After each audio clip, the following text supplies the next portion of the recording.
ఏ రోజైనా సరే బ్రహ్మ ముహూర్తం ఉన్నప్పుడు తెల్లవారుజామున సూర్యోదయానికి ముందు సరిగ్గా 96 నిమిషాల ముందు ప్రారంభం అవ్వగానే బ్రహ్మ ముహూర్తంలో గృహప్రవేశం చేయండి.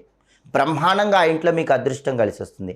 అసలు బ్రహ్మ ముహూర్తంలో చదువుకున్న వాళ్ళు టాప్ ర్యాంకర్స్ అవుతారు. అలాగే బ్రహ్మ ముహూర్తంలో మీరు ఏ కార్యక్రమం చేసినా సరే మీకు అద్భుతమైన విజయాలు వస్తాయి. ఆ సమయంలో దేవతలు పితృదేవతలు కలిసి ఉంటారు.